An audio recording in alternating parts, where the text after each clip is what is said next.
ওরা বলে কি কোরআনের আইন দিয়ে দেশ চালাবে।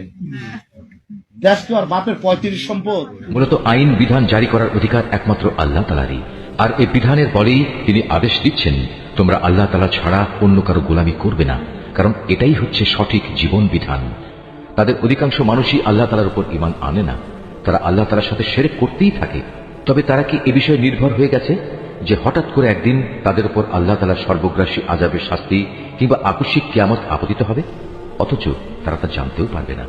হে নবী, এতে তুমি বলে দাও, এ হচ্ছে আমার পথ, আমি মানুষদের আল্লাহর দিকে আহ্বান করি। আমি ও আমার অনুসারীরা পূর্ণাঙ্গ সচেতনতার সাথেই এই পথে আহ্বান জানাই। আল্লাহ তাআলা মহান, পবিত্র, এবং আমি কখনো মুশরিকদের অন্তর্ভুক্ত নই।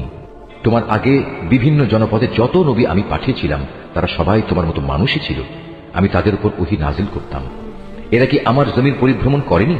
করলে অবশ্যই তারা দেখতে পেত এদের পূর্বেকার লোকদের কি ভয়াবহ পরিণাম হয়েছিল।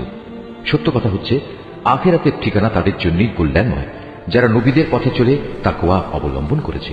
পূর্ববর্তী মানুষদের পরিণাম দেখেও কি তোমরা কিছু অনুধাবন করবে না? আগেও মানুষ নবীদের মিথ্যা সাব্যস্ত করত, এমনকি নবীরা কখনো কখনো নিরাশ হয়ে যেত। তারা মনে করত তারা বুঝি সাহায্যের প্রতিশ্রুতিতে মিথ্যাবাদী সাব্যস্ত হয়ে যাবে। তখন হঠাৎ করেই তাদের কাছে আমার সাহায্য এসে হাজির হল। তখন আমি যাকে চাইলাম তাকে শুধু আযাব থেকে নাজাত দিলাম, আর নাফরমান জাতির উপর থেকে আমার আযাব কেউই রোধ করতে পারে না। অবশ্যই অতীতের জাতিসমূহের কাহিনীতে জ্ঞানবান মানুষদের জন্য অনেক শিক্ষা রয়েছে। কোরআনের এসব কথা কোনো মন গড়া গল্প নয়, বরং এ হচ্ছে তারই স্পষ্ট সমর্থন যে আসমানি কিতাব তাদের কাছে আগে থেকেই মজুদ রয়েছে, বরং তাতে রয়েছে প্রতিটি বিষয়ের বিস্তারিত ও সঠিক ব্যাখ্যা। সর্বোপরি এতে রয়েছে ঈমানদার মানুষদের জন্য হেদায়েত ও রহমত।